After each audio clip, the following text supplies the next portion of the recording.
Nah, Kristen ini kan keciduk mempersembahkan darah manusia di atas pohon. Kepada siapa lagi dipersembahkan? Sementara Elohim, Tuhan yang menyatakan diri kepada nabi-nabi Yahudi itu tidak minta darah manusia. Nah, berarti Yesus yang ditumpahkan darahnya di atas salib itu dipersembahkan darah.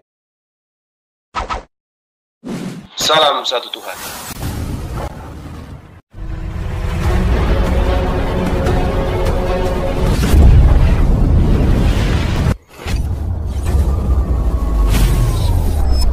Ya, pengantar ini singkat para sahabat. Dukung semua ya sahabat-sahabat kita channel Densa News Muslim. Di like, di subscribe, di share sebanyak mungkin untuk supaya mencegah sahabat-sahabat kita di luar sana Tidak terpengaruh terhadap pemurtadan. Semoga Allah memberikan selalu sikap istiqamah. Salam satu Tuhan, Allahu Akbar. Bahan kurban. Dengar dulu Bang Telur. Tapi Kristen mempersembahkan darah manusia di atas pohon.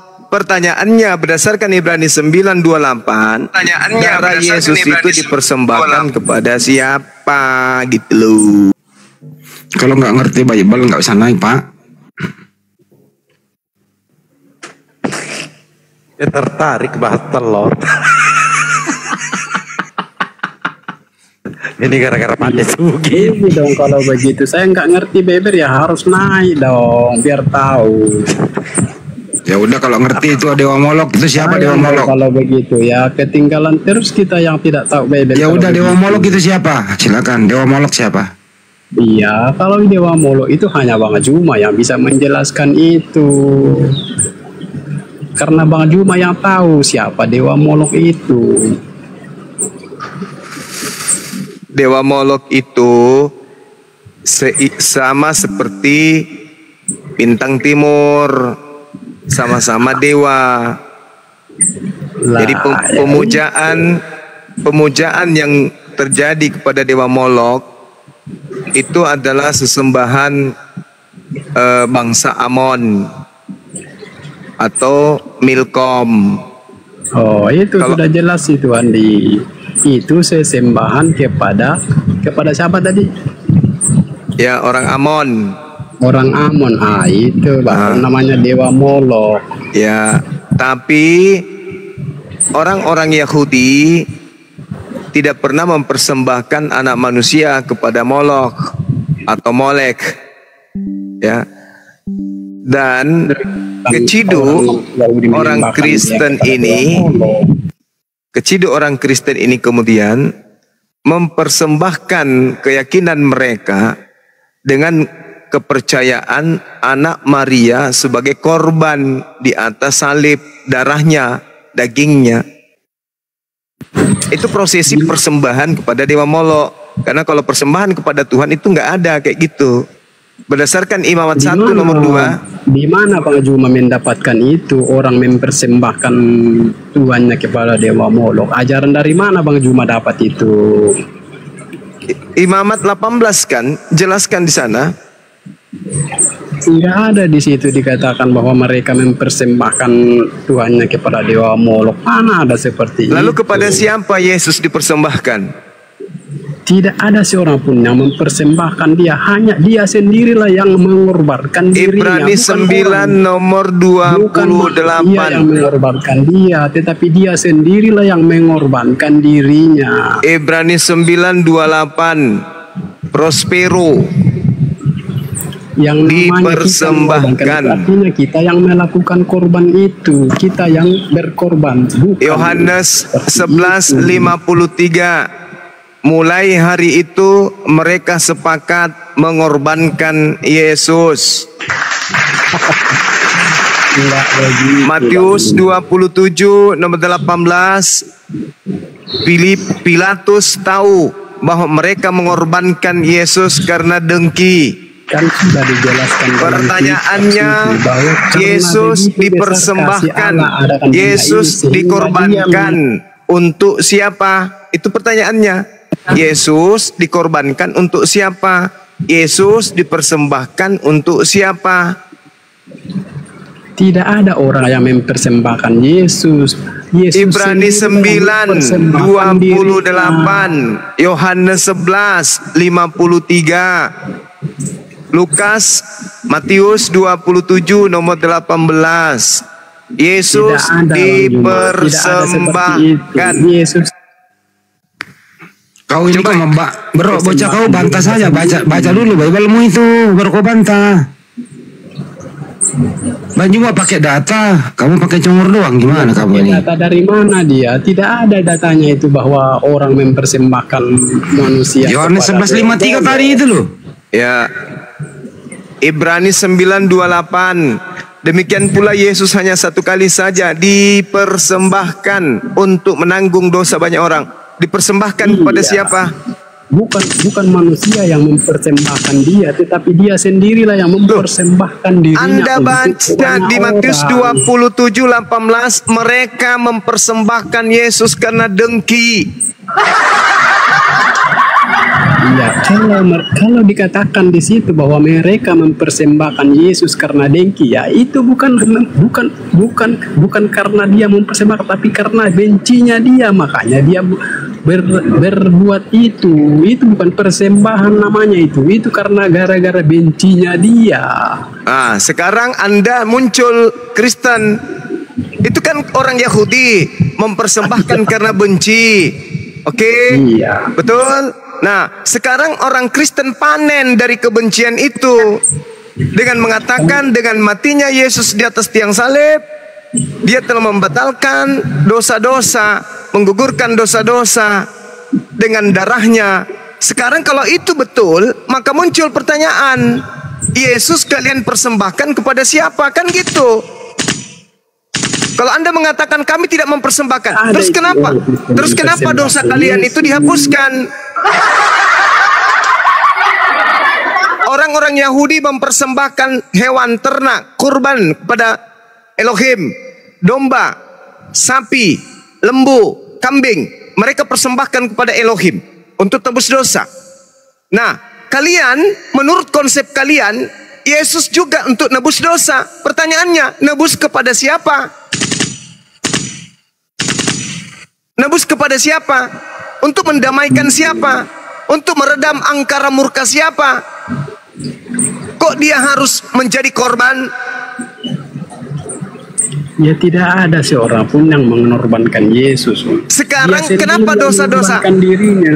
Kenapa dosa-dosa kalian itu ditebus? Ditebus kepada siapa dosa kalian itu? Ya, Yesus itu menebus dosa-dosa Iya, manusia. menebus ke siapa? Menebus ke siapa? Ya menebus kepada aturan Tuhan itu sendiri. Karena Tuhan yang mana? Tuhan yang mana minta darah manusia? Hanya Tuhan sendiri. Tuhan bisa yang membatalkan mana? aturan itu. Tuhan yang mana minta darah manusia?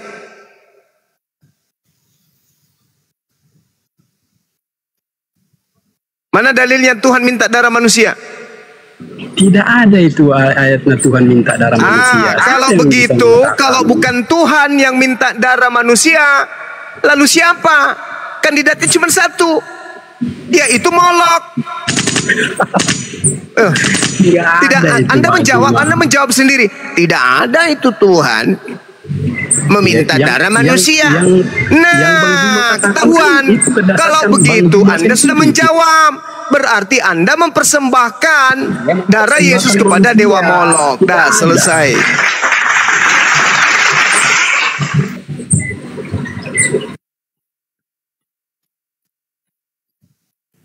Anda mempersembahkan darah Yesus kepada Dewa Molok. Anda menjawab sendiri kan? Saya tidak pernah mempersembahkan siapapun kepada Dewa Molok. Siapa bilang saya mempersembahkan Kalau dewa begitu, manusia? oke. Berarti Anda membantah kematian Yesus di atas pohon. Nah, kalau kematian Yesus tidak bisa saya bantah. Nah, maka muncul pertanyaan, kematian Yesus itu dipersembahkan kepada siapa? Ya kan sudah jelas Alkitab menjelaskan bahwa dia mengorbankan dirinya itu untuk menebus umatnya daripada aturan Tuhan itu sendiri. Di mana aturan Tuhan dihapuskan dengan darah manusia? Ya kan ketika manusia jatuh ke dalam dosa Ya kan, enggak, saya enggak tanya itu. Yang saya tanya, di mana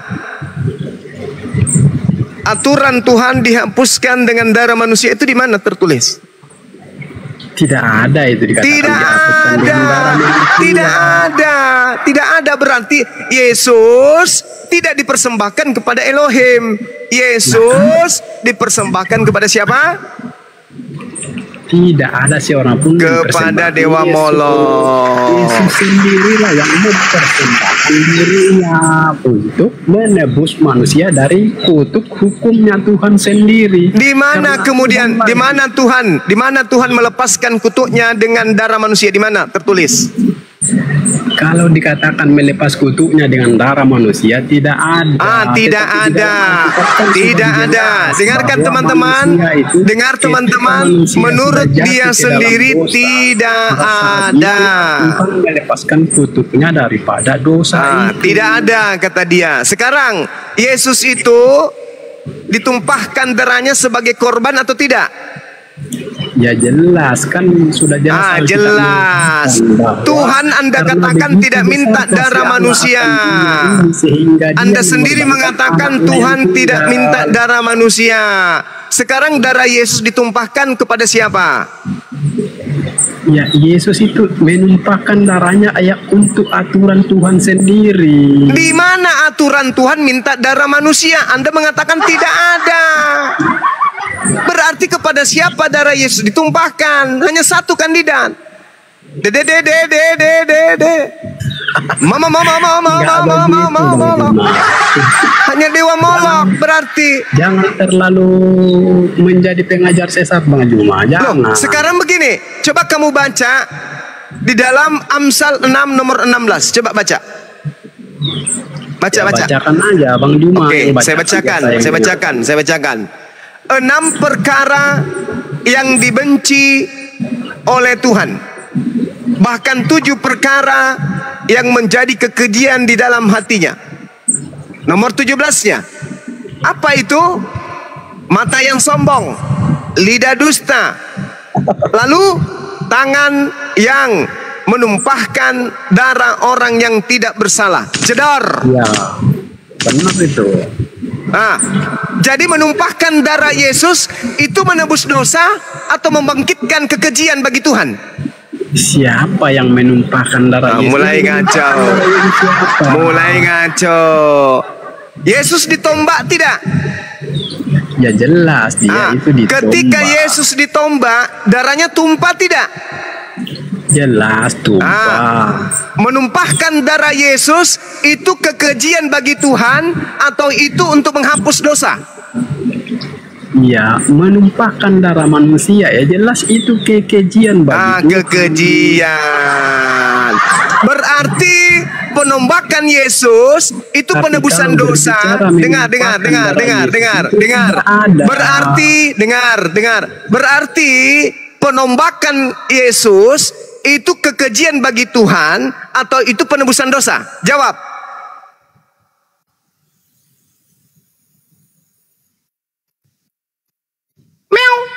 Cara Yesus itu bukan kekejian karena sebelum dia ditombakkan dia sudah dinubuatkan di dalam Yesaya 53 bahwa dia akan ditombak, akan dianiaya, akan diolok-olok. Tuhan sendiri seperti itu Bang Juma. Saya ulang.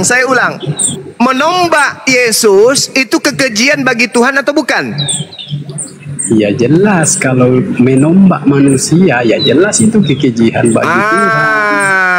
Pintar. Tetapi kalau tentang Yesus itu tidak, karena dia sudah dinubuatkan, Tuhan sendiri sudah merencanakan itu. Allahu Akbar, Masya Allah.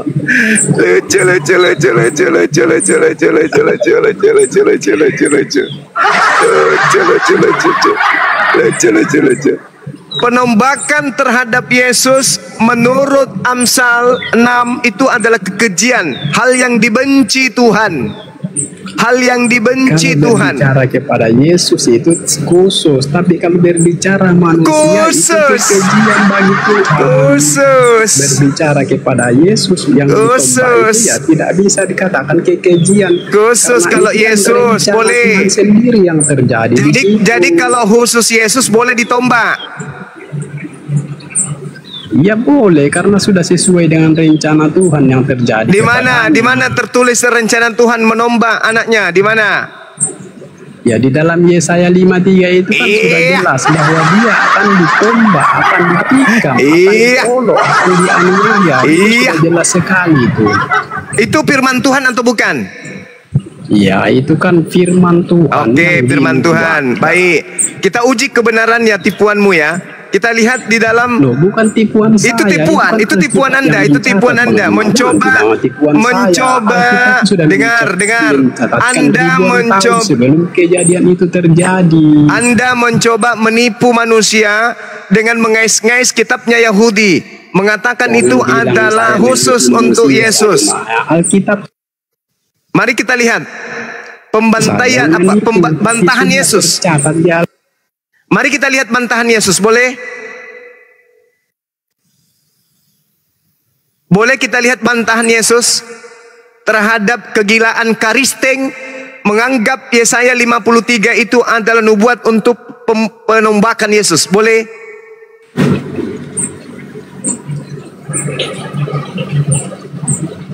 Boleh saya bacakan penolakan Yesus? Boleh, Oke. boleh. Ya, sayangnya kamu tidak punya otak, tapi mudah-mudahan kamu punya otak hari ini. Lah nggak mungkin saya berbicara Bang Juma kalau saya nggak punya otak. Oke, bagus. Tepuk tangan dulu kalau gitu. Tepuk tangan, bagus. Kita dengarkan ya teman-teman. Dia mengaku punya otak. Oke, oke. Kita buktikan. Kita buktikan. Anda punya otak. Anda punya otak atau tidak punya otak. Kita buktikan. Dengarkan saya. Oh, aku tahu. Begitulah. Aku Berani tahu. kali kalian main.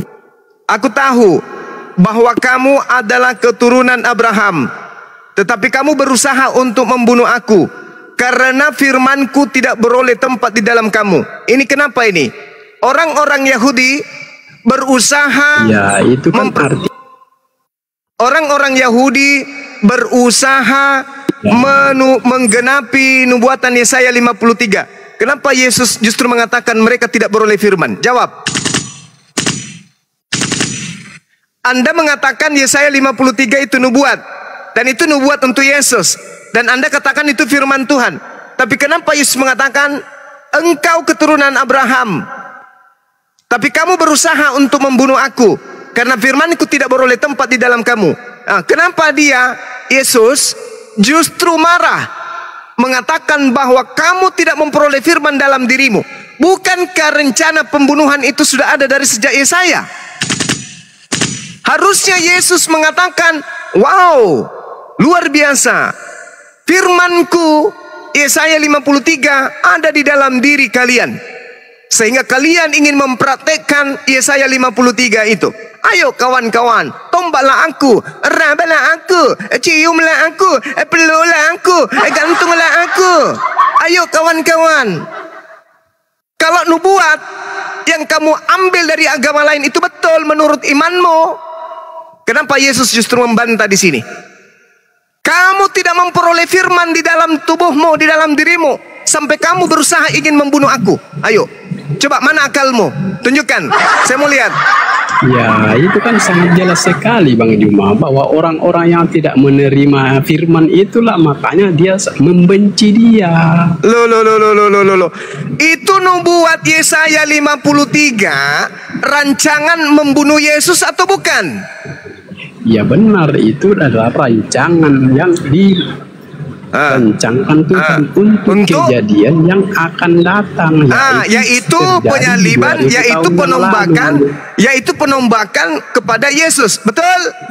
Betul sekali. Kenapa ketika orang-orang Yahudi ingin membunuh Yesus, Yesus justru mengatakan kalian berusaha membunuh aku karena kalian tidak memiliki firman di dalam dirimu? Kenapa? Kok bertentangan? Iya, kenapa? Itu kan karena orang-orang Yahudi yang tidak mengerti, tidak memahami rencana Tuhan. Makanya ketika dia datang seperti itu, orang-orang Yahudi membenci dia karena orang Yahudi tidak menerimanya. Gimana ceritanya Anda mengatakan Anda tidak? Anda orang Kristen, bukan Yahudi, mencoba mengambil kitabnya Yahudi Yesaya 53, mencocokkan dengan itu. Ini orang Yahudi yang punya kitab, ingin membunuh Yesus, harusnya sudah satu klop dengan nubuat tersebut. Harusnya Yesus mengatakan, Alhamdulillah, haleluya. Ternyata firman Yesaya 53 Ya, sudah ada dalam dirimu orang sampai Yahudi kan kamu ingin membunuh berbeda. aku. Orang Yahudi Di mana otakmu? Otakmu itu di mana? Katanya orang Yahudi ini dirancang untuk membunuh Yesus. Orang Yahudi ingin membunuh Yesus, kok malah Yesus mengatakan kamu tidak beroleh firman di dalam dirimu karena kamu ingin membunuh aku. Tidak dikatakan Bang Juma bahwa dia dirancang untuk dibunuh orang Yahudi, tapi hanya dibuatkan bahwa Mesias yang akan datang itu akan menderita, disiksa, dianiaya. Tidak dikatakan bahwa orang Yahudi yang membunuhnya. Nah, namun dia datang kepada orang Yahudi karena orang Yahudi lah yang menunggu sang Mesias atau yang menanti-nantikan sang Mesias itu. Yesus ini berdasarkan Yesaya 53 menurut Anda akan dibunuh atau tidak? Ya jelas di situ kan sudah jelas bahwa tidak, di situ tidak dikatakan akan dibunuh, di situ yang dikatakan akan dianiaya, disiksa, Akan dianiaya. dan ditombak. Akan Itu yang dianiaya. jelas. Tidak ada di sini dikatakan bahwa akan dibunuh. Oh, berarti penggenapan mati dibunuh itu tidak ada. Ya, kalau dikatakan mati dibunuh itu tidak ada. Tidak ada. Mundur lagi. Mundur lagi kita. Ternyata Anda sudah mengakui tidak ada nubuatan dibunuh. Iya, kalau di situ tidak ada bahwa akan Maka dibunuh, muncul tetapi akan pertanyaan ditombak, saya yang dianiaya, pertama. disiksa. Muncul pertanyaan saya yang pertama. Jelas di ayat itu bahwa dia akan dianiaya, dia akan Dianiaya ditombak, saja, dia tidak akan dibunuh. diolok-olok. Itu Dianiaya saja tidak dibunuh. Oke? Dianiaya saja kan, nggak dibunuh kan? Jangan main mute-mute begitulah, jangan kurang ngajar lah. Oke? Tidak dibunuh kan? Iya, di situ dikatakan tidak Bagus. dibunuh. Tepuk tangan dulu, tidak dibunuh. Sekarang muncul pertanyaan yang pertama tadi. Membunuh Yesus itu merupakan kekejian bagi Tuhan atau hapus dosa? Jawab. Ya kan sudah jelas tadi di dalam imamat di mana tadi yang katakan bahwa membunuh manusia itu adalah kekejian bagi Tuhan. Kekejian. Amsal itu amsal. Bicara Yesus itu ya memang dia itu sudah datang sebagai korban, memberikan darahnya untuk menjadi korban penebus manusia. Dibunuh atau tidak?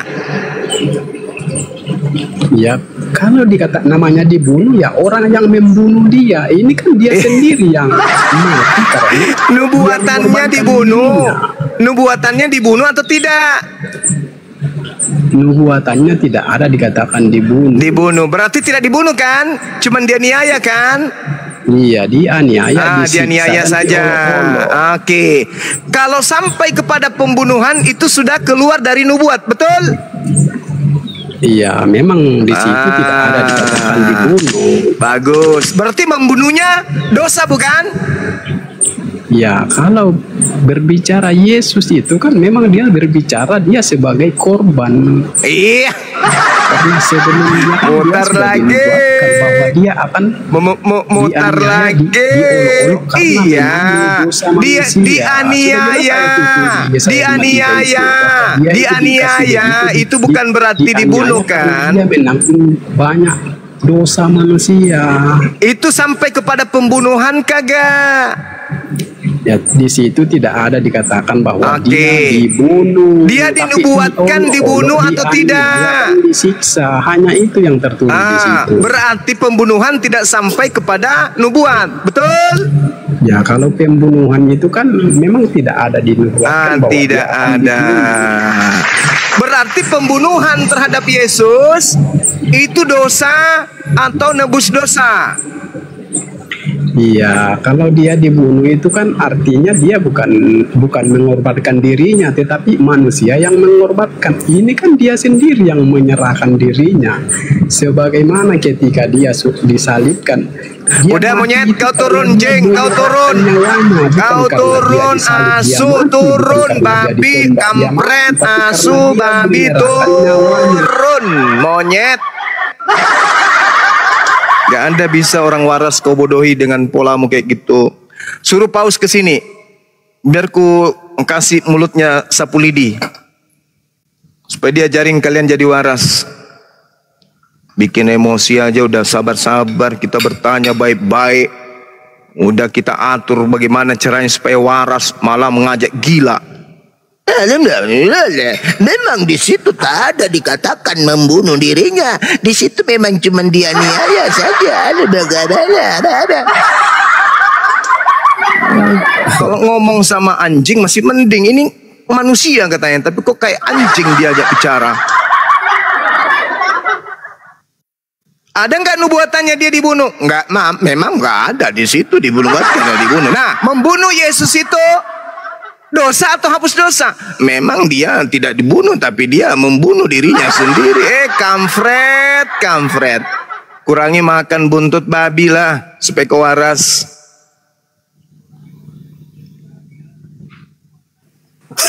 Bunuh diri dia pakai Yesaya. Penggenapannya itu kebablasan, Gurunda. Nah itu dia makanya. Penggenapan, katanya penggenapannya tidak sampai kepada pembunuhan. Loh kok dibunuh? Dia menyerahkan dirinya sendiri. Kampret. Udah dibacakan Yohanes 8. Aku tahu kamu adalah keturunan Abraham, tetapi kamu berusaha untuk membunuh aku, karena firmanku tidak beroleh tempat di dalam kamu.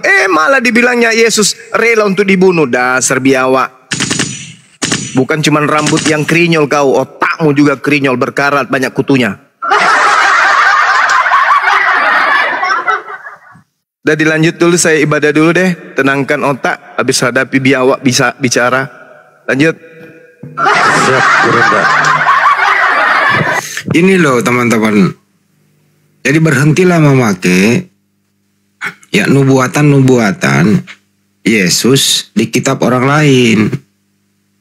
Mau Yesaya 53, Yesaya 96, nggak bakal ada yang bisa sinkron. Kenapa? Di sana itu tidak ada hubungannya dengan Yesus yang Anda salib itu dalam hal penebusan dosa. Nggak ada.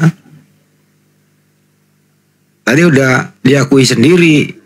Di situ hanya penganiayaan. Tapi endingnya kan Yesus dibunuh di tiang salib.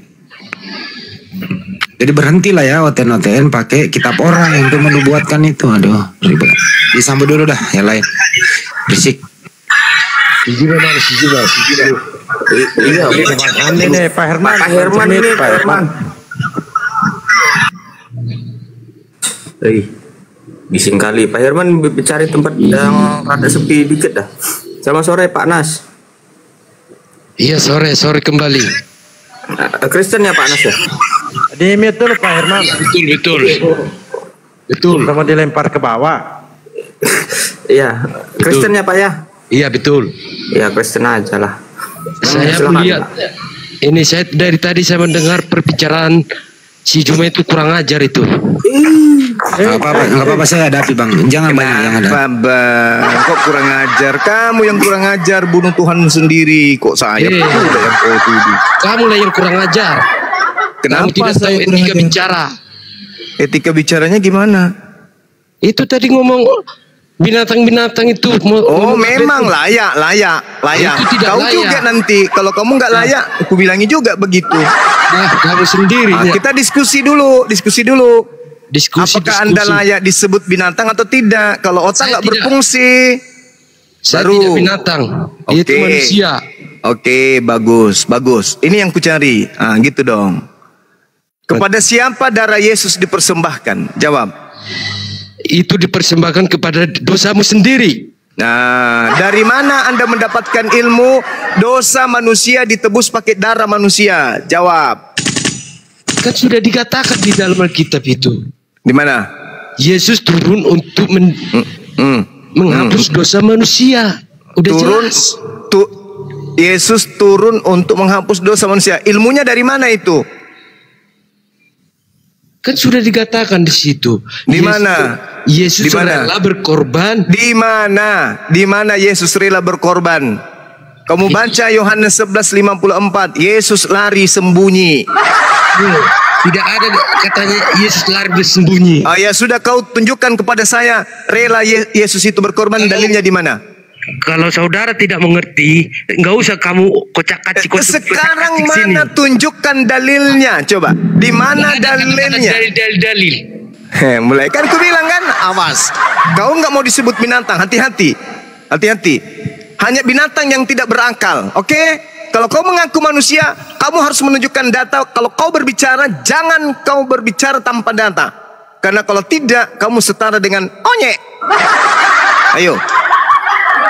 Tunjukkan di mana Yesus datang rela untuk mati. Di mana dalilnya? Sedangkan Matius 27:18, Pilatus mengatakan mereka menyerahkan Yesus karena dengki. Bukan dikatakan Yesus karena ikhlas, karena rela, karena ridha. Mana? Ibrani 5:7, Yesus berdoa semalam-malaman agar diselamatkan dari kematian. Dan atas doanya, atas kesalehannya, doanya dikabulkan. Ayo, mana? Yohanes 11:54, Yesus setelah mendengarkan ia ingin dibunuh, dia menghindar ke padang gurun bernama Efraim. Di sana dia tinggal bersama dengan murid-muridnya sembunyi. Mana? Yohanes 8:37, Yesus keberatan ingin dibunuh. Mana dia rela mau dibunuh? Mana? Lu pikir Yesus bembe? Seenak itu Anda ambil jadikan sebagai tumbal. Ayo.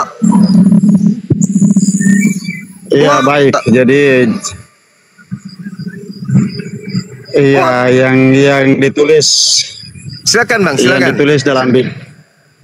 Yang ditulis di Bible itu ya jelasnya seperti itu. Misalnya yang ditulis di situ Yesus lari dan bersembunyi. Misalnya yang tadi baru diungkapkan itu.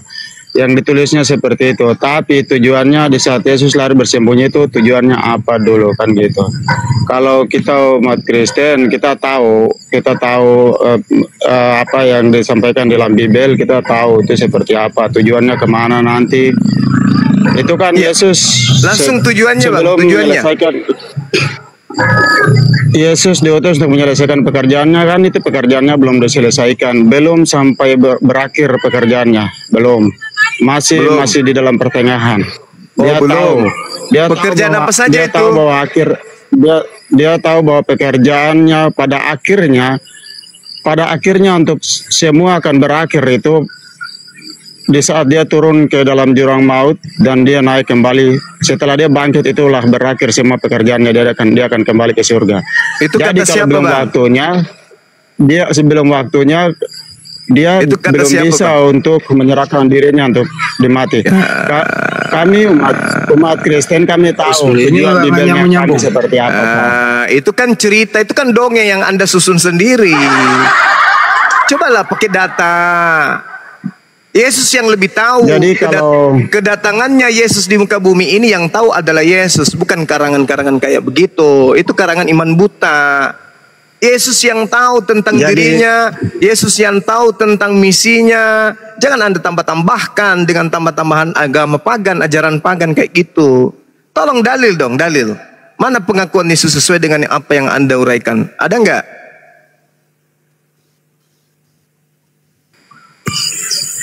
Kalau kami itu apapun yang tertulis dalam Bible oke, boleh-boleh aja kita ikuti dan kita baca, kita paham, kita mengerti, oke itu aja seperti itu. Tapi kebenaran yang sesungguhnya yang disampaikan oleh Bapa di surga caranya gimana? Misalnya seperti sekarang, kita harus tanya apa yang tertulis dalam Bible itu benar atau tidak. Jadi soal masalah penyaliban Yesus Kristus disalib untuk menebuskan dosa dunia, itu Bapak tanya langsung kepada Allahmu di surga. Tanya, bergumul dengan dia, tanya agar Bapak bisa bisa dengar jawaban langsung dari surga. Karena kalau Pak ngomong apa sih doktrin lagi. Kami tidak menggunakan doktrin, Pak. Lalu yang Anda barusan sebut ini apa? Yang Anda barusan bilang ini apa? Saya sebut karena saya bukti nyata. 3 hari, tidak 3 hari, selama 3 hari memasuki 4 hari, hari yang keempat itu sampai jam 12 siang. Tubuh saya tinggal di dunia, tubuh saya tinggal di bumi, dan roh saya bertemu kepada Bapa di surga, di dalam kerajaannya.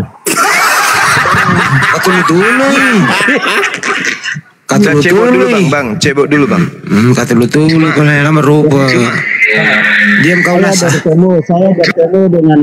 Saya bertemu dengan Bapa di surga, dengan Yesus Kristus adalah Tuhan yang disebut-sebut dan dibantah-bantah oleh umat Muslim selama ini. Jadi kalau Papa tidak percaya, umat Muslim tidak percaya, silakan, oke saja. Tapi yang penting apa yang saya sampaikan benar. Dan apa yang Bapak paham di situ, oke, silakan saja. Tapi saya mau katakan bahwa soal masuk surga, boleh. Mengambal lah iya. Berapa hari Anda di sana ketemu? Silakan. Pak Herman, berapa hari Anda di sana ketemu? Berapa hari? Selama 3 hari setengah. Baik, jadi kalau Pak mau lebih jelas. Pak mau lebih jelas, saya tanya dulu. Di saat saya tanya dulu, di saat Bapak Anda di sana 3 hari 4 hari. Kira-kira roh Bapak. Anda di sana 3 hari 4 hari. Apa yang Anda bicarakan di sana? Coba ceritakan. Percuma kalau saya cerita sedangkan Bapak ini masih tidak percaya, kan yang ada dalam pikiran Bapak itu kan udahlah, bicarakanlah, berbagilah sama kita. Ayolah, bicarakanlah. Bang Andi aja-aja enggak, saya tidak bisa bicarakan. Saya mengikuti. Ya kalau Anda nggak bicarakan berarti Anda cuma, kalau Anda nggak bicarakan berarti Anda cuma halu dong. Bicarakanlah. Coba kalau Pak mau tahu masuk saja di akun. Kalau mau tahu masuk saya di akun pribadi saya lewat WA saya. Biar lebih jelas saya ceritakan. Udahlah sekarang lah, bicarakanlah. Kita mau dengerin semua nih. Saya tahu. Di saat saya ceritakan semua nanti apa imannya Bapak itu seperti apa. Ya nggak apa-apa lah. Intinya ayolah. Pak Herman mainnya ayolah Pak Herman. Ceritakanlah. Ayolah, ceritakanlah. 4 hari lu anak ketemu. Kristen itu punya data yang hidup. Kami punya data yang hidup. Umat Kristen. Jadi 3 hari itu nginep loh itu. Itu 3 hari Anda nginep di mana itu? 3 hari nginep di mana? Jadi begitu aja. Biar Bapak jelaskan atau bahas yang menurut Bapak. Saya aja. Kalau yang ketemu saya yang disuruh jelasin gimana sih? Alih kata dulu ini dulu tadi. Kau yang ketemu saya disuruh jelasin. Gimana kau? 3 hari loh itu. Ayo ceritain. Enggak, saya tidak bisa cerita. Kenapa? Saya tahu pikiran Bapak dan hati Bapak seperti apa, saya tahu.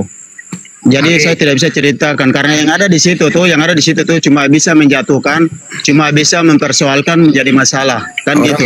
Bapak tidak akan yakin dan percaya. Orang mau dengerin ini. Itu ada mau dengerin loh. Ceritakanlah 3 hari kau di sana loh. Pak cuma hanya sebatas dengar. Ya, kalau kamu nggak mau ceritain ya udah diam. Herman, kalau kau nggak mau ceritain lu diam dulu ya. Kan nggak mau cerita, oke? Anda diam kalau nggak mau cerita.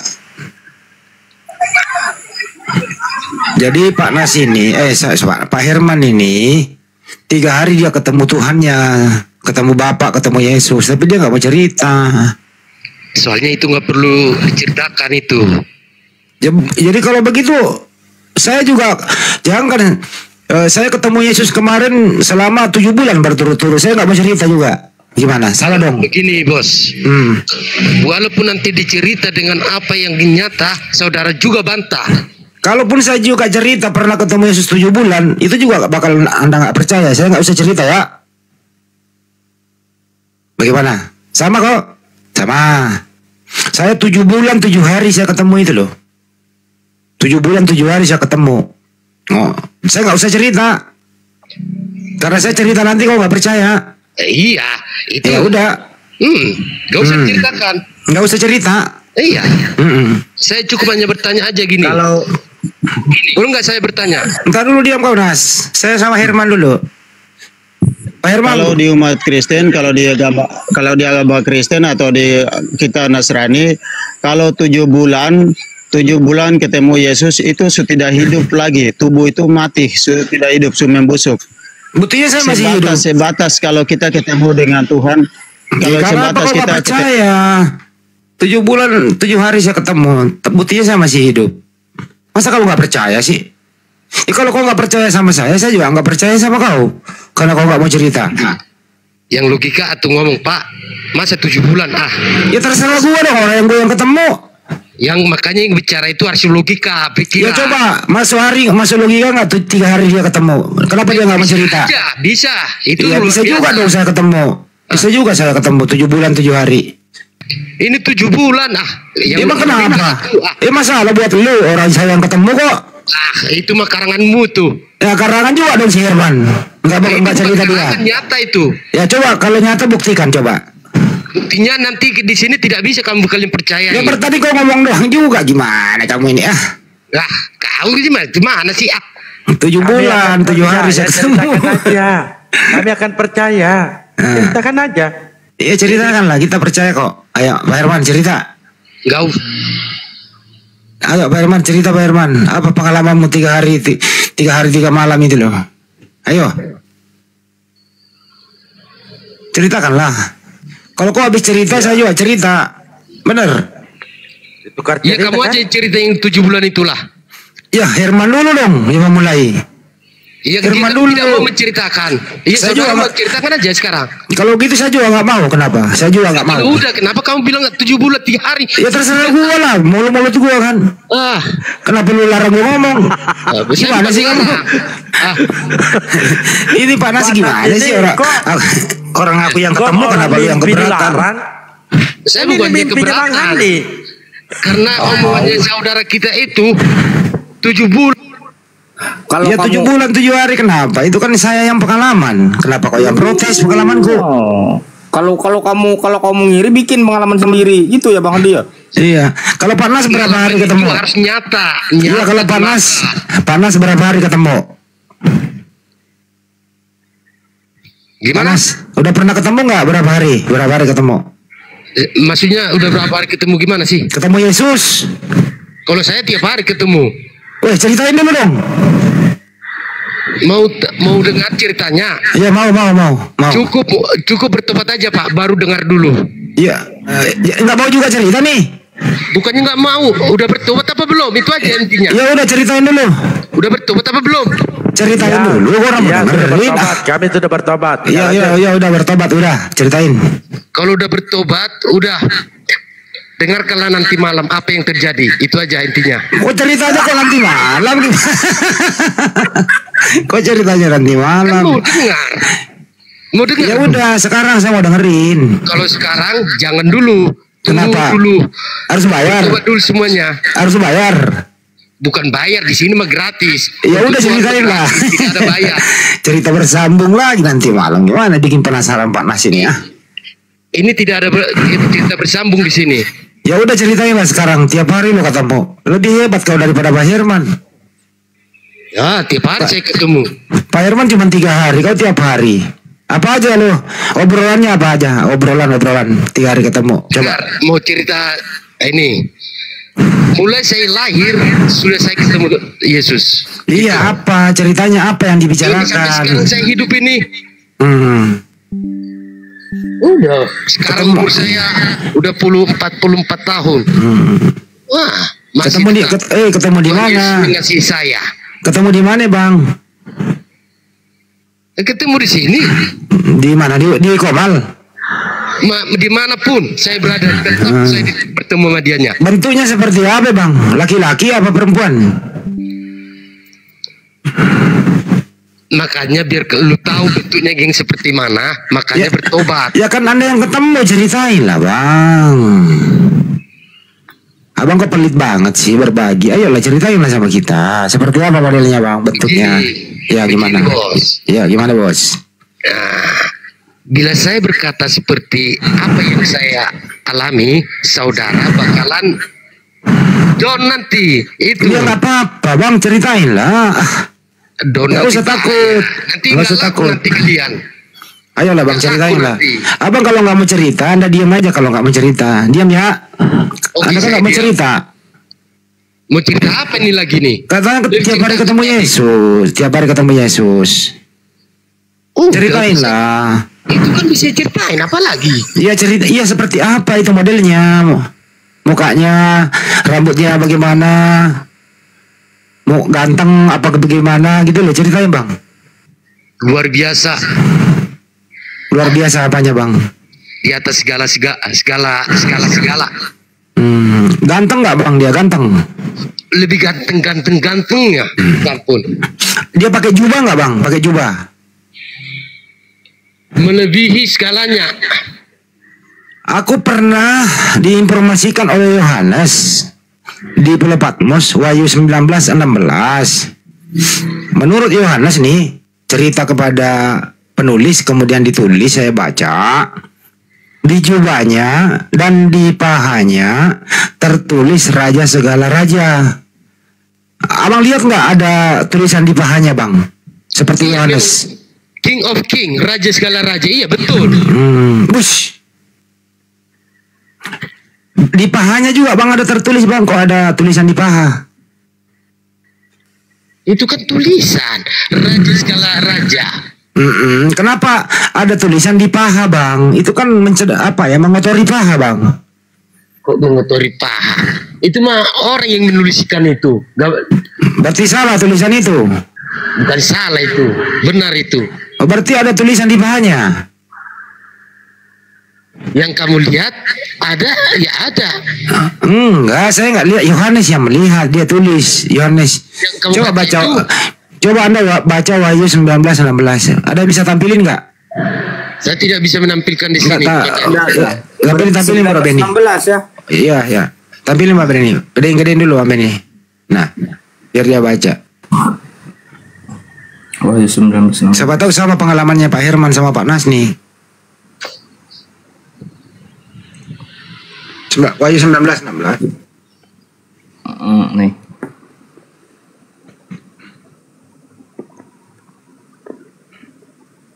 Ben, jangan lama-lama Ben. Biar dia. Itu dia tuh. Dan pada jubahnya dan pahanya tertulis suatu nama, yaitu Raja segala raja dan Tuan di atas segala tuan. Gitu. Tuh Pak Nas, Pak Herman, apa yang pernah anda lihat seperti ini juga sama Yohanes? Yohanes pernah lihat nih. Yohanes ini mimpi di Pulau Patmos, tapi mimpinya penglihatan. Jadi tembus pandang dia ke langit, ke atas itu Yohanes di Pulau Patmos, dia lihat ada tulisannya, ada tulisan di pahanya Yesus, Raja segala raja. Tuh, Tajam bener mata Yohanes, tajam. Tajam yang mata Yohanes, sampai paha-pahanya Yesus dilihat. Gimana itu? Panas, apakah penglihatan anda sama nih? Pak Herman juga? Panas? Mana ini panas? Siapa tahu beda Bang Handi. Oh iya. Siapa tahu beda. Karena ini 2000 tahun lalu. Siapa tahu tatonya luntur. Ayo. Habis ini nanti kita lihat lagi di Wahyu 56. Ini dulu satu saat. Panas pergi Itu sangat susah untuk diartikan atau dijelaskan. Itu ada tulisan di pahanya. Ada tulisan di pahanya yang kita memahami sekali. Yang sekarang kita pahami menurut logika kita yang tertulis sekarang itu yang kita pahami bahwa tulisan itu di paha Yesus. Kan gitu. Yang Nabi Yohanes lihat. Tetapi sebenarnya dia punya arti dan tujuannya. Apa maksudnya ada tulisan di paha itu? Pak Herman, apa maksudnya ada tulisan di paha?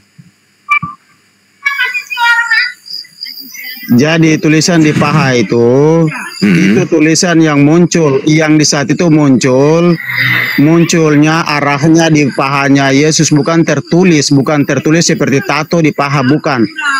Tapi munculnya itu tulisan seperti. Ada yang ngomong loh, bukan saya yang ngomong.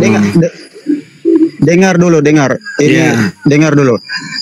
Yang muncul di tulisan di pahanya Yesus itu muncul, tulisan itu muncul di pahanya Yesus seperti apa, tahu kalau editan, misalnya Bapak punya foto, Bapak bisa edit nama di fotonya di pahanya Bapak. Editan lagi. Kan munculnya seperti itu. Dengar dulu, bukan sebelum jelaskan habis. Pemahaman Bapak model gini, makanya Bapak tidak bisa memahami. Orang saya nggak memahami kok, orang saya nanya sama situ kok. Dengar, makanya dengar. Yang dimaksudkan tulisan di paha itu bukan yang langsung tertulis seperti bolpen kita pegang pena baru tulis di atas paha kita, bukan gitu. Tapi tulisan itu muncul secara tiba-tiba di pahanya Yesus, di arah pahanya Yesus, bukan di dalam, tulisan di paha itu. Tetapi, itu tulisan di paha, udah. Susah. Ada tulisan di pahanya. Ngerti, maksudnya. Saya mau nanya sama kamu. Pak Herman, kamu kan enggak 3 hari malah kau ketemu.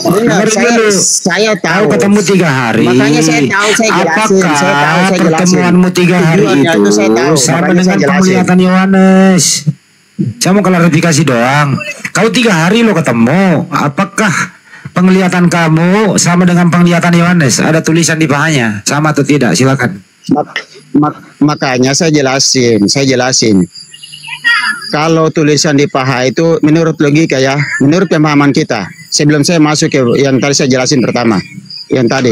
Menurut pemahaman kita, kalau tulisan di paha itu yang pertama, sering kita buat tato di paha, itu yang pertama. Yang kedua, sering kita pakai bolpen tulis di paha, nama di paha kan begitu secara logika manusia.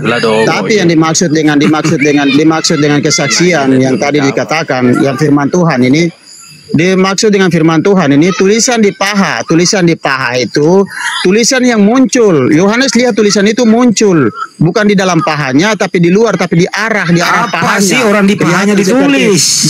Dengar. Ini kan tertulis pemahaman dan pandangan pikiran manusia. Enggak, saya saksi hidup, Pak. Saya saksi hidup. Pak Herman. Tidak, Pak tidak bisa rubah saya punya pikiran dan tidak bisa rubah pemahaman saya. Iman saya sudah kokoh, iman saya sudah kuat. Bicara iman. Pertanyaan Bang Handik ini simple. Apakah sama penglihatan Bang Herman dengan Yohanes? Itu aja pertanyaannya. Kan Anda udah pernah ketemu 3 hari. Oke. Ya, sama enggak? Makanya biarkan kami menjelasin karena susah untuk memahami gitu loh. Maksud dan tujuan. Ini loh Pak Herman. Makanya saya katakan. Pak Herman, dengerin dulu Pak Herman. Pak Herman kan udah pernah ketemu 3 hari. Yohanes juga melihat ada tulisan di pahanya Yesus. Sama enggak penglihatan kamu dengan penglihatan Yohanes? Sama atau tidak? Makanya tadi saya jelasin. Gak usah dijelasin, tinggal ngomong sama atau beda. Gak usah dijelasin, sama. Tidak. Ya beda ya udah. Tidak, saya udah kalau beda. Beda ya. Kalau memang tidak mau mendengar ya sudah. Saya tahu bahwa Anda tidak mau mendengarkan kebenaran. Anda udah jawab. Penglihatan Anda dengan penglihatan Yohanes beda ya sudah. Ngapain ribet-ribet sih? Sekarang Wahyu 5 nomor 6. Wahyu 5 nomor 6 juga lagi. Izin ya Pak Herman, izin ya. Wahyu 5 nomor 6. Apakah sama nih? Coba bacain tuh nomor 6-nya ya. Nih. Maka aku melihat di tengah-tengah tahta dan keempat makhluk itu, dan di tengah-tengah tua-tua itu berdiri seekor anak domba, seperti telah disembelih, bertanduk 7, bermata 7. Itulah ketujuh roh Allah yang diutus ke seluruh bumi. Ya. Ada seekor anak domba yang disembelih. Anda lihat nggak itu, Bang? Bang Herman, ada seekor anak domba yang disembelih. Siapa itu anak domba yang disembelih? Iya. Anda lihat nggak kejadian itu di sana? Anak domba itu menandakan bahwa Yesus Kristus. Jadi berarti Yesus Kristus disembelih di sana. Itu kesaksian Yohanes kesaksian itu Yohanes itu bahwa memang Yesus sudah datang, dia kembali ke surga, tapi untuk menguatkan dan lebih mengakuratkan kesaksian Yesus waktu dia datang, Yohanes melihat hal itu dan Tuhan menunjukkan hal itu kepada Anda, mewahyukan bahwa itu kebenaran yang sedang terjadi. Penglihatan Jadi Anda, dia melihat anak domba itu. Penglihatan Anda sama nggak penglihatan Yohanes ini? Makanya biarkan aku menjawab. Enggak, tinggal jawab aja, sama atau beda. Ini Yohanes loh yang melihat langsung. Iya. Sama nggak? Jadi dengar Pak. Pertanyaannya nggak perlu penjelasan. Saya kasihan sekali. Herman. Kenapa? Pertanyaannya nggak perlu penjelasan. Ini Yohanes melihat ada anak domba disembelih. Anda kan 3 hari itu, sama nggak gitu loh? Sama atau beda? Iya, makanya saya jelasin. Nggak usah dijelasin. Sama atau beda? Dengar, tidak. Tidak, ya udah cukup. Tidak, lu diam, nggak usah dijelasin. Tidak sama. Yang ditunjukkan kepada Yohanes nggak usah dijelasin. Tidak sama. Wahyu 19:7 lagi, sama nggak? Wahyu 19:7 lagi. Kita cuma cek doang. Makanya biarkan aku menjawab. Nggak usah dijawab begitu. Nah ini Anda lagi bukan nih. saksi hidup, Pak. Nggak usah. Anda adalah saksi mati karena orang cuma nanya sama nggak. Ini lagi bacain dulu bang. Saksi mati. Bacain lagi nih. Kita lihat sama nggak penglihatannya nih. Marilah kita bersukacita dan bersorak-sorai dan memuliakan Dia, karena hari perkawinan anak domba telah tiba dan pengantinnya telah siap sedia. Nah, pertanyaannya Pak Herman waktu ke sana menyaksikan nggak perkawinan anak domba? 3 hari loh itu. Silakan dijawab. Yohanes melihat perkawinan anak domba. Apakah Anda melihat juga perkawinan anak domba? Silakan.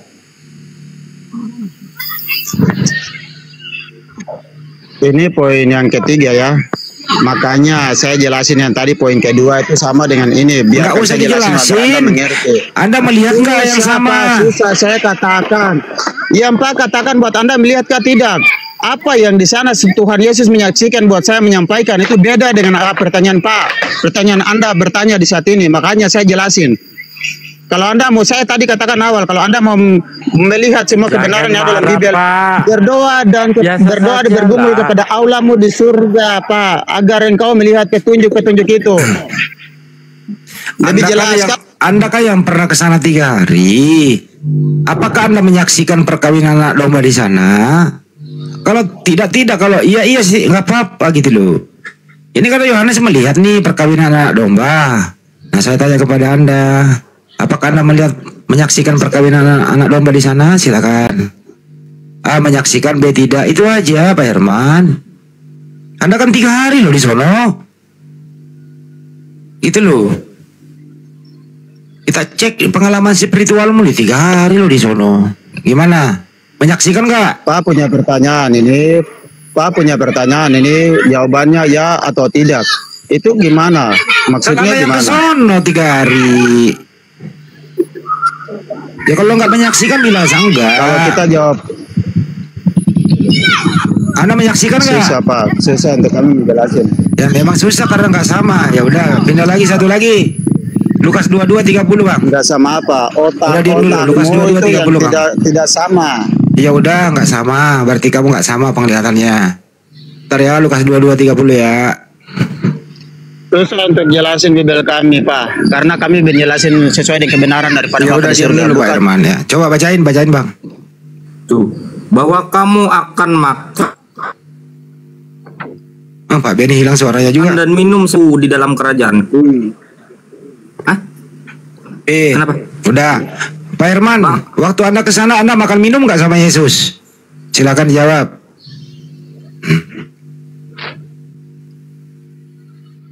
Merah ya. Pak Herman, waktu Anda ke sana Anda makan minum nggak sama Yesus?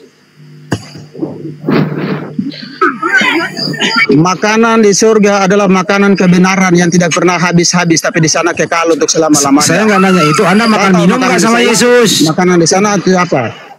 Makanya saya menjelasin. Kalau Pak tidak dengar, nggak usah sama sekali. Jangan bertanya untuk saya. Ya udah diem kalau begitu. Anda nggak bisa. Anda ternyata beda.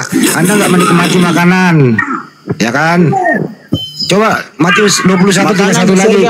Udah diam. Kamu nggak menikmati. Sayang terlewatkan. Kamu nggak makan minum sama Yesus. Matius 21:31 lagi. Sayang loh, kamu 3 hari nggak makan minum sama Yesus. Matius 21:31.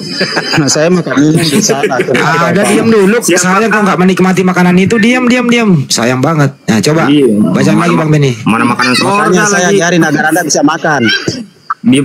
Iya, tak bacain dulu nih Pak Herman ya. Siapakah di antara kedua orang itu yang melakukan kehendak ayahnya? Jawab mereka, yang terakhir. Kata Yesus kepada mereka, aku berkata kepadamu, sesungguhnya pemungut cukai dan perempuan sendal akan mendahului kamu masuk ke dalam kerajaan sorga. Nah, tentu. Cukup. Pak Herman, waktu Anda 3 hari di sana ketemu nggak perempuan sundal? Kalau nggak ketemu bilang, kalau enggak. Silakan dijawab. Itu jawaban yang tolol itu kalau gitu. Loh, ini ada makanya datanya saya kok. jelasin, jangan bantah. Ini ada datanya. Iya, saya jelasin sekarang, saya jelasin. Nggak usah dijelasin, ketemu atau tidak. Kenapa perempuan dengar? Saya nggak minta kenapa. perempuan Saya itu harus minta masuk ke Anda sana? jelaskan. Dengar dulu. Anda ketemu atau tidak? Anda Dengar ketemu dulu, nggak? saya jelasin. Nggak usah dijelasin Kamu ketemu tahu atau enggak. Kamu Ada tahu Albo. arti Kasih tahu dari Albo. itu? Kamu Kasih tahu ketemu penjelasan atau dari tidak? firman itu atau tidak? Ketemu Tahu enggak, Pak? Coba jelasin, Itu pertanyaan coba. Bang Ade, ketemu enggak? Jangan emosi, Pak. Iya, Kalau jangan ketemu marah-marah bilang Pak aja ketemu, Herman. kalau kagak. Iya. Kalau Marah kagak nih, bilang ya. aja belum gitu. Wah. Nanti kalau ke sana saya cari gitu. Pengen ketemu.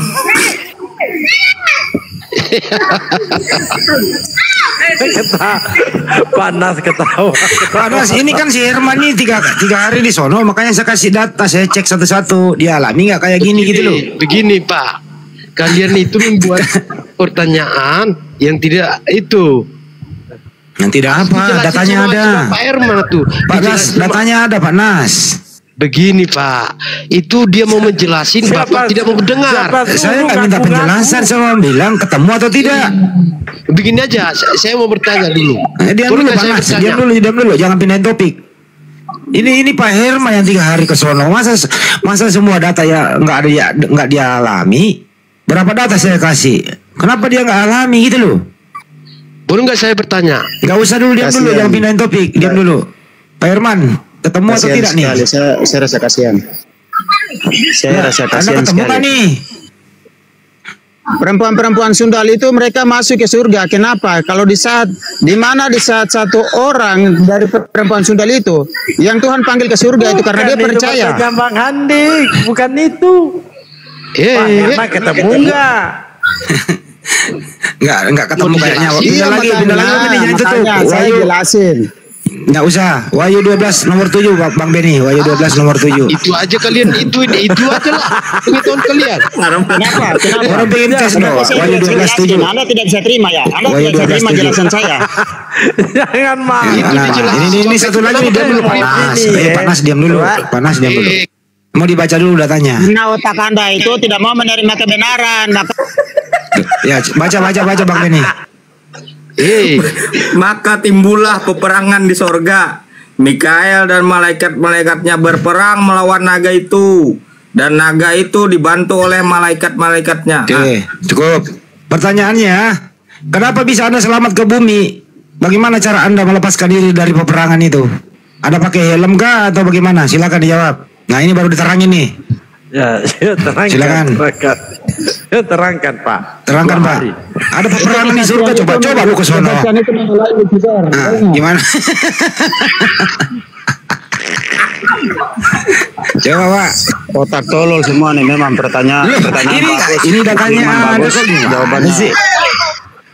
Makanya Ya, Bapak jangan pertanyaannya dia ada, ngaku-ngaku. tapi dijelasin. Saya jelasin. Kalau di Iya, ruang ini saya tolong dijelasin. menghargai. Jangan marah-marah lah. Itu kesaksian. Gini aja deh. Apakah peperangan di sana sudah berhenti atau masih berlangsung? Kenapa bisa Anda selamat kembali ke bumi? Makanya otakmu jangan terlalu tolol. Dengar dulu kita jelasin. Emosi dia. 7 bulan Pengalaman 7 3 bulan hari. bertemu dengan Yesus di surga, benar. Tubuhmu tidak hancur, tubuhmu tidak busuk. Iya. 7 bulan ya. Memang terlalu munafik ini kau.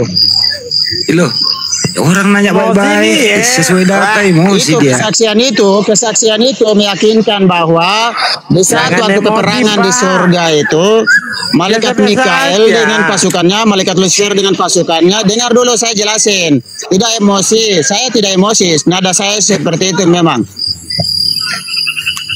Jadi itu kesaksian itu meyakinkan atau mengakuratkan bahwa apa yang terjadi di perjanjian lama.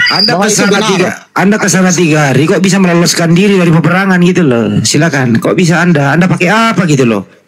Kok bisa selamat dari peperangan? Gitu loh. Atau saya tanya dulu, apakah peperangan di sana masih berlangsung atau sudah selesai? Silakan jawab. Begini Bang Andi, saat peperangan Pak Herman bangun dari mimpi.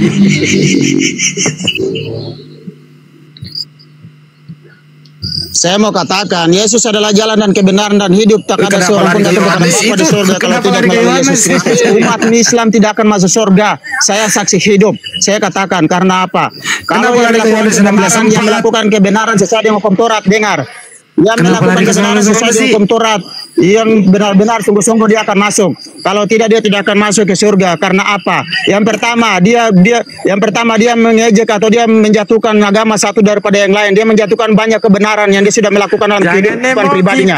Sedangkan yang harus dipersiapkan untuk masuk ke surga. Tetapi pikiran dan hati dan rohnya itu sudah berbusuk karena melakukan hal-hal yang buruk. Jangan kejang-kejang. Aduh, yang dari surga kejang-kejang. Ini mengenai kebenarannya. Kebenaran ini kita menyampaikannya. Tolong arahnya seperti apa. Harus saling menghargai. Tapi kalau tidak menghargai satu sama lain, cuma hanya membenci, menghina, menghujat dan lain sebagainya. Orang kita pakai data kok ini kok. Kita pakai data, Anda yang emosi. Kalian tidak mau dengar. Pertanyaan saya tidak emosi, tapi kenapa harus potong-potong bertanya untuk saya? Saya menjawab, kenapa Anda harus potong? Dengarkan pertanyaannya. Kan gitu. Ini anggapnya seperti Anda kan sudah ke sana. Anda kan sudah ke sana. Pertanyaannya oleh Panas. Iya, pakai data. Saya punya detail. Saya punya firman. Panas. Saya tahu. Ini orang ini gimana sih? Diam dulu. Kan dia Panas, dia kan ke sana 3 hari. Saya tanya, apakah di surga masih ada peperangan atau sudah selesai? Kan sederhana pertanyaannya. Itu loh. Data ada, kita tanyakan. Ada yang pernah ke sono. Nah, Anda yang ke sana masih Anda yang jawab. Apakah peperangan masih berlangsung sekarang atau udahan? Itu loh, jawab. Luar biasa jawabannya. Terima kasih jawabannya. Inilah resikonya kalau kau ke sana. Di Bible semua data di surga ada sama gua. Ya gua kasih lah kau perbandingan. Bener nggak? Pertanyaan Anda itu pertanyaan yang disalahin itu dengar. Pertanyaan Anda itu cuma mengacu kepada 2 jawaban, ya atau tidak. Gimana kok yang dijelasin oleh Tuhan Yesus di surga untuk saya dilihat beda lain. Yang engkau tanya harus kata ya dan tidak, beda. Karena otakmu tolol memang. Buset. 1 Korintus 4:10. Saya menceritakan apa yang sedang terjadi di sana. 1 Korintus 4:10, baca lagi. Saya menceritakan apa yang sedang terjadi di sana. 1 Korintus 4:10, baca lagi. 1 Korintus.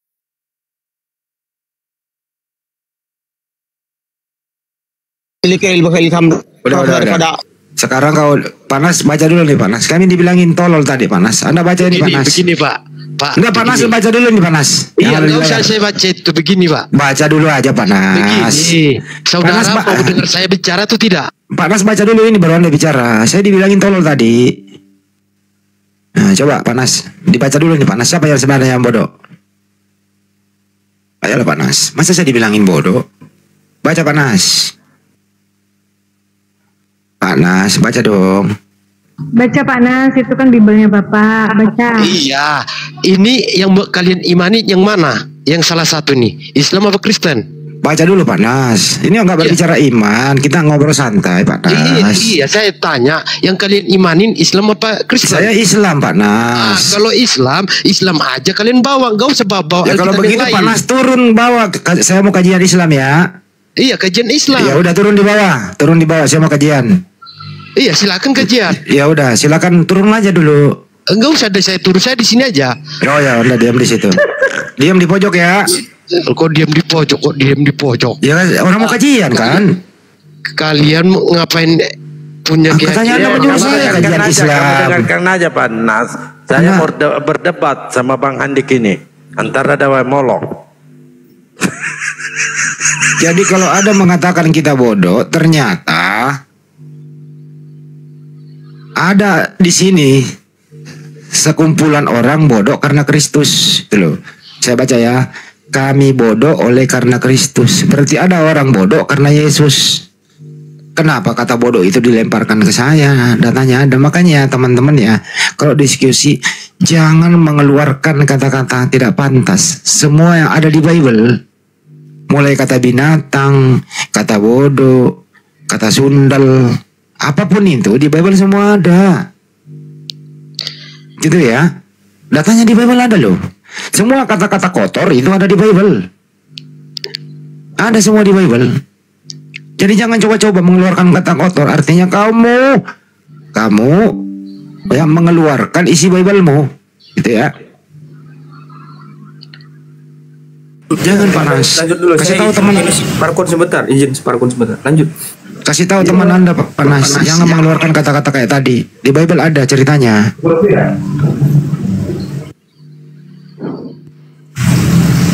Gitu ya. Pak Ares, silakan sambut dulu tamunya. Siap Bang Handik. Pak Ares, selamat sore. Pak Ares. Pak Ares. Ya. Selamat sore. Halo. Halo. 1 2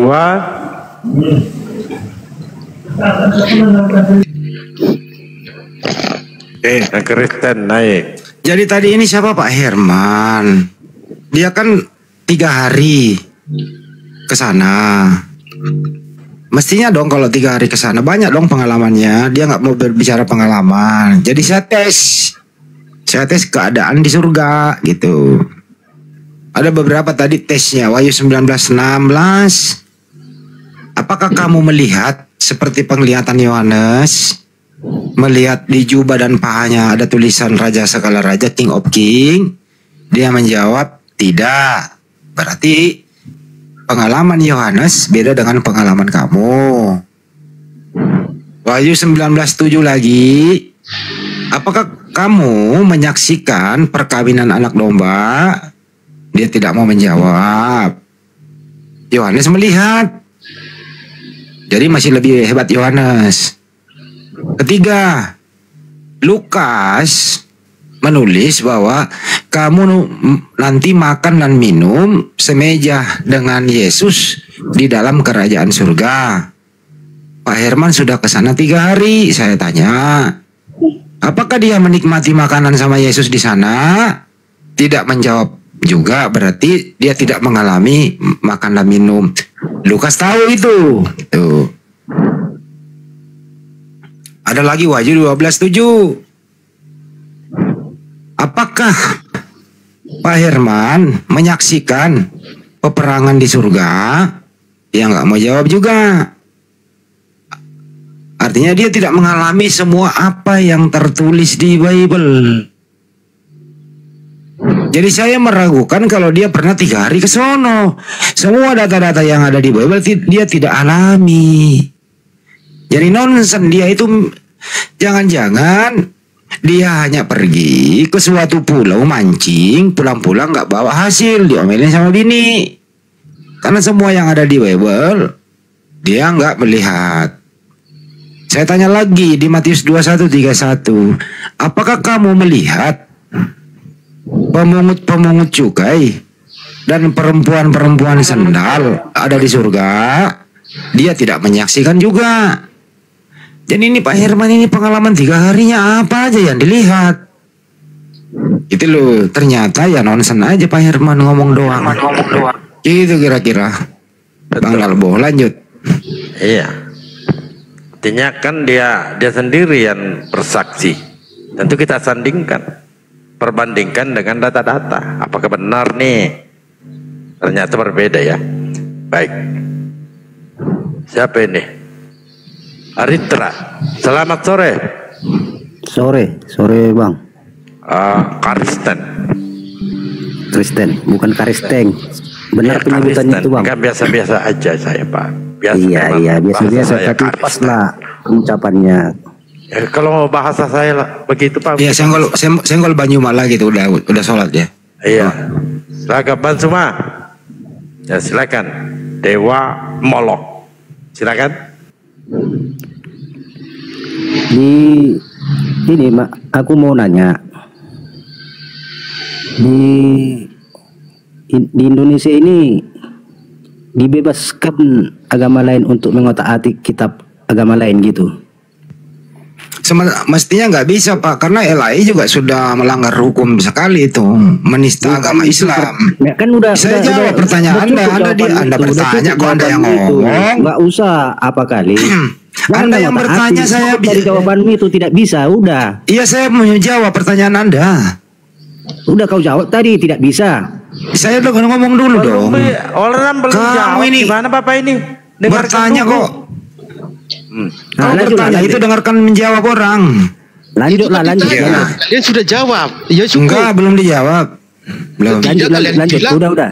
Pak Nas, kamu ini kok cuma jadi wasit di atas. Pak Nas, lu di bawah aja. Lanjut.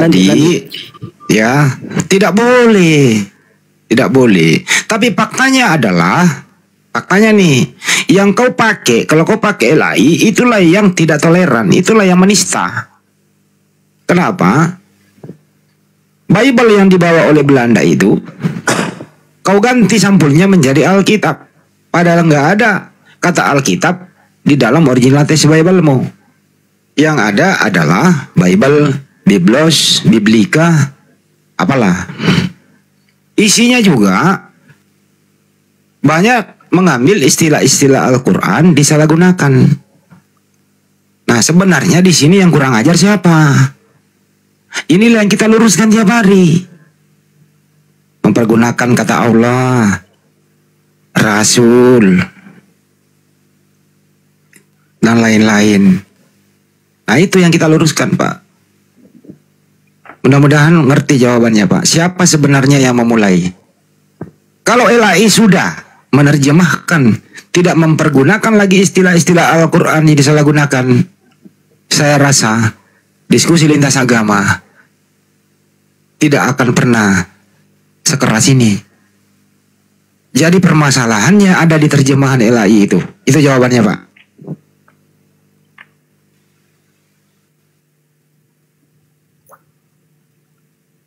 Enak kali jawabannya ya.